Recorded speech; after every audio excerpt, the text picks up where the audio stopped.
తాకట్లో ఉన్న మీ బంగారాన్ని విడిపించి ఆ రోజు ఆన్లైన్ రేటుకి కొంటాం. Sharma gold company. నమస్కారం, సుమన్ టీవీకి స్వాగతం. ఈ 2025 ఫిబ్రవరి మాసం గ్రహాల సంచారం ప్రకారం ఏ రాశుల వారికి ఎలాంటి ఫలితాలు వెలువడున్నాయి, అలాగే ఎటువంటి పరిహారాలను పాటించుకోవాలి, ఈ అంశాలను తెలియజేసేందుకు మనతో పాటు ఉన్నారు ప్రముఖ జ్యోతిష్య రత్న జ్యోతిష్య చక్ర వైభవ నిపుణ డాక్టర్ రాళ్ళపల్లి రవికుమార్ గారు. గురుగారు నమస్కారం. శరదిందు సమాకారే పరబ్రహ్మ స్వరూపిణి వాసరాపీఠ నిలయే సరస్వతి నమస్తుతే. అందరికీ నమస్కారం. ముఖ్యంగా సుమన్ టీవీ ప్రేక్షకులకి నమస్కారం. గురుగారు, ముందుగా ద్వాదశ రాశుల వారికి ఎలా ఉండబోతుందో తెలుసుకునే ముందు ఈ నవగ్రహాలు సంచారం ఎలా ఉంది, ఎలాంటి ఫలితాలను ఇస్తున్నాయో తెలియజేస్తారా? ఫిబ్రవరి 2025 మాస ఫలితాల్లో నవగ్రహాలు ద్వాదశ రాశుల్లో ఎక్కడున్నాయో ఇప్పుడు తెలుసుకుందాం. ముందుగా రవి వచ్చేసి మనకి కుంభరాశిలో ఉంటారు. అలాగే కుజుడు వచ్చి మనకి మిథున రాశిలో ఉన్నారు. అలాగే రాహు మనకి మీనరాశిలో ఉన్నారు. అలాగే గురువు మనకి వృషభ రాశిలో ఉన్నారు. శని స్వస్థానమైన మనకి కుంభరాశిలో ఉన్నారు. అలాగే బుధుడు వచ్చి మనకి అదే కుంభరాశిలో ఉన్నారు. కేతు మనకి కన్యారాశిలో ఉన్నారు. ఇంకా ఆఖరిగా శుక్రుడు మటుకు ఉచ్చస్థానంలో ఉన్నారు. శుక్రుడు కూడా ఒక 2-3 నెలల దాకా మనకి ఉచ్చస్థానంలో ఉంటారు. ముఖ్యంగా మొన్నటిదాకా మనం చెప్పుకున్నాం 27 అక్టోబర్ నుంచి ఫిబ్రవరి 21 వరకు కుజుడు నీచ స్థానంలో ఉండడం వల్లనే యాక్సిడెంట్లు జరగడం, ఈ ఫైర్ యాక్సిడెంట్స్ జరగడం, విపరీతమైన మేజర్ యాక్సిడెంట్స్ అన్ని రోడ్ల మీద కానీ అవి కానీ జరగడం, చాలామంది చనిపోవడం లాంటివన్నీ కూడా జరిగాయి. సో దేవుడి దేవుల ఆ కర్కాటక రాశి నుంచి కుజుడు నీచత్వం అనేది 21 జనవరితో వెళ్ళిపోయిందండి. సో ముఖ్యంగా కర్కాటక రాశి వారికి, సింహరాశి వారికి, మీన రాశి వారికి ఈ 3 రాశులకి యోగకారకుడైన కుజుడు నీచలో ఉన్నాడు కాబట్టి డబ్బు ఖర్చు, హెల్త్ ప్రాబ్లం, మాట పాడటం ఇలాంటివన్నీ కూడా జరిగాయి. దేవుడి దేవుల అవన్నీ కూడా ఇప్పుడు తొలగిపోయినమని చెప్పుకోవచ్చు. అలాగే ఇప్పుడు ముఖ్యంగా మిథున్ రాశి, కన్యా రాశి, మకర రాశి, కుంభరాశి ఈ 4 రాశులకి యోగకారకుడు, అదృష్టకారకుడు, లక్ ఫేవర్ చేసే గ్రహమైన శుక్రుడు ఉచ్చ స్థానంలో 4 నెలల పాటు ఉంటాడు ఇంచుమించుగా. సో మనకి ఫిబ్రవరి 1 నుంచి. కాబట్టి వీళ్ళందరూ కూడా విపరీతంగా అన్ని విధాలు కూడా బాగా కలిసి వస్తుందని చెప్పుకోవచ్చు. ఇవ్వండి ద్వాదశ రాశుల్లో నవగ్రహాలు ఈ స్థానాల్లో ఉన్నాయి.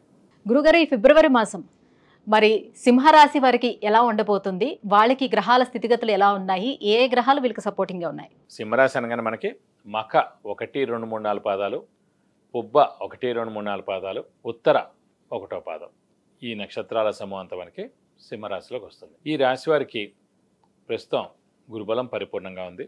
రాహు మటుకు అష్టమ స్థానంలో ఉండడం అంత సరిగ్గా లేదు. అలాగే ద్వితీయ స్థానంలో కేతు కూడా అంత సరిగ్గా లేడు.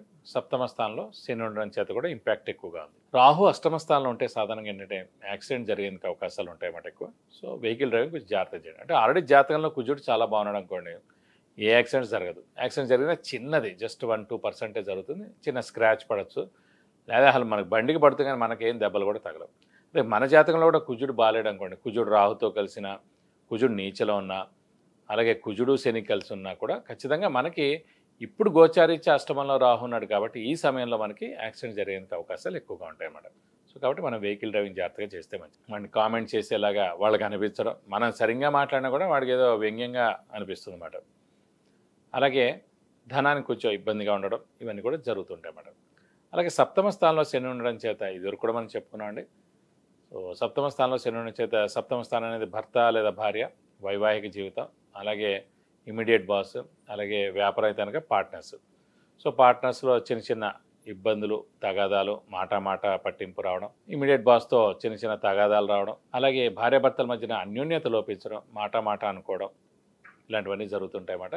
కాబట్టి ఈ 2 నెలలు మనం ఓపిక పడితే కనుక శని అష్టమంలోకి వెళ్ళిపోతాడు. అష్టమ శని ఇంకా పర్వాలేదండి, మరి సప్తమంలో శని కన్నా అష్టమంలో శని కాస్త పర్వాలేదని చెప్పుకోవాలి. ఎందుకంటే సింహరాశి అధిపతి రవికి శనికి అస్సలు పడదు కాబట్టి ఇంపాక్ట్ ఎక్కువగా ఉంటుంది అన్నమాట. కాబట్టి 2 నెలలు కొంచెం మనం జాగ్రత్తగా ఉంటే సరిపోతుంది. ఇంకోటి ఏంటంటే ముఖ్యంగా అక్టోబర్ 27 నుంచి లాస్ట్ ఇయర్ మన జనవరి 27 దాకా కుజుడు నీచలో ఉన్నాడు.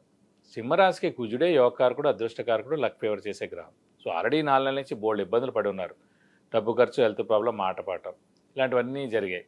సో కాబట్టి ఆ యోగకారకుడైన కుజుడు మనకు నీచత్వం వెళ్ళిపోయి మనకి మిథున రాశిలో చాలా బాగున్నాడు కాబట్టి ఇంకా ఆరోగ్యం బాగుంటుంది, అలాగే డబ్బు ఖర్చు తగ్గుతుంది, మాట పాడటం ఇలాంటివన్నీ కూడా ఇంకేమి ఉండవు. అలాగే వీరికి ఆరోగ్యం కూడా బాగానే ఉంటుంది, ఎందుకంటే శని స్వస్థానంలో ఉన్నాడు. సప్తమ స్థానంలో ఉన్నా కూడా శని స్వస్థానంలో ఉన్నాడు కాబట్టి ఆరోగ్యం బాగానే ఉంటుందని చెప్పుకోవాలి.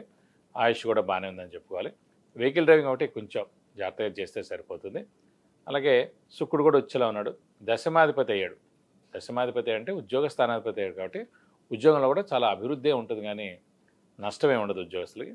వ్యాపారస్తుల మటు కొంచెం మిశ్రమంగా ఉంటుందని చెప్పుకోవాలి. ఎందుకంటే రాహుకేతుల బలం తక్కువగా ఉండడం, శని బలం కూడా తక్కువగా ఉండడం చేత వ్యాపారస్తులకు మిశ్రమంగా ఉంటుంది. కాబట్టి ఎక్కువ క్రెడిట్స్ ఇవ్వకుండా ఉంటే మటుకు మీకు బాగుంటుందని చెప్పుకోవాలి. గురుగారు, మరి సింహరాశి వారికి ఆర్థికంగా ఈ నెల ఎలా ఉండబోతుంది? ఆర్థికంగా ఎలా ఉంటుందంటే సింహరాశి వారికి 60 to 70% బాగానే ఉంటుందని చెప్పి. ఎందుకంటే గురువు చాలా బాగున్నాడు కాబట్టి. మనకి గురువు వచ్చేసి దశమ స్థానంలో ఉన్నాడు. దశమ స్థానం అంటే రాజ్యస్థానం, ఉద్యోగ స్థానం, ప్రొఫెషన్ స్థానం. సో అలాంటి స్థానంలో గురువు ఉండడం చేత గురువు ధనకారకుడు కూడా అయ్యాడు కాబట్టి ఖచ్చితంగా ఆర్థికంగా మటుకు చాలా బాగుంటుందని చెప్పుకోవాలి. అలాగే ఉద్యోగస్తులకి ఎలా ఉండనుంది? ఉద్యోగస్తులకి ఈ మాసం మిశ్రమంగా ఉంటుందని చెప్పుకోవాలి. ఎందుకంటే గురుబలం పరిపూర్ణంగా ఉన్నా కూడా రాహుకేతుల బలం లేకపోవడం, ఇంకోటి సప్తమ స్థానంలో శని ఉండడం చేత ఉద్యోగస్తులకి టార్గెట్స్ ఎక్కువగా ఉండడం, బాగా స్ట్రెస్, స్ట్రెయిన్, మానసిక ఆందోళన ఎక్కువగా ఉండడం, అలాగే ఈ ఇమీడియట్ బాస్ తోటి దెబ్బలాట్లు, చిన్న చిన్న తగాదాలు, మళ్ళీ ఆ నెక్స్ట్ మెయిన్ బాస్ దాకా కూడా చేరేందుకు అవకాశాలు, వీళ్ళిద్దరి మధ్యన పంచాయతీ చేయడం, ఇవన్నీ కూడా జరుగుతాయి అన్నమాట. కాబట్టి కొంచెం ఈ 2 నెలలు మౌనంగా ఉండడం, మిశ్రమంగా ఉంటుంది కాబట్టి మౌనంగా ఉండండి ఈ 2 నెలలు. తర్వాత అన్నీ కూడా మెల్లిగా సర్దుకుంటాయి. ఈ స్ట్రెస్, స్ట్రెయిన్ అన్నీ కూడా తగ్గుతాయి. ఇంకా ఎలాంటి పరిహారాలని పాటించుకుంటే వీళ్ళకి ఇంకా బాగుంటుంది? ప్రస్తుతం రాహువే అష్టమ స్థానంలో ఉన్నాడు కాబట్టి రాహు రిలేటెడ్ పరిహారాలే మనం చేసుకుంటే మంచిది. రాహు అంటే మెయిన్గా అమ్మవారిని ఎక్కువగా ఆరాధించాలి. సో ప్రతిరోజు అమ్మవారి అష్టోత్తరం చదువుకుంటే చాలా మంచిది. అలాగే ప్రతి శుక్రవారం ఉపవాసం ఉంటే చాలా మంచిది. అలాగే ప్రతి శుక్రవారం అమ్మవారి టెంపుల్కి వెళ్ళి 41 ప్రదక్షిణాలు చేశాక మీకు అన్ని విధాలా మంచి చేకూరుతుంది. విద్య, ఉద్యోగం, విదేశీయానం, వివాహం, వాహనం, గృహం, ఇలా అన్ని విషయాల గురించి తెలుసుకోవాలంటే కింద స్క్రోల్ అవుతున్నటువంటి నెంబర్లకి కాల్ చేసి గురుగారి అపాయింట్మెంట్ పొందవచ్చు. గురుగారు, సింహరాశి వారికి ఫిబ్రవరి మాసం ఎలా ఉండబోతుంది, అలాగే ఎలాంటి పరిహారాలని పాటించాలి, ఏ దైవారాధన చేసుకోవాలి, ఈ విషయాలన్నీ కూడా తెలియజేసినందుకు ధన్యవాదాలండి.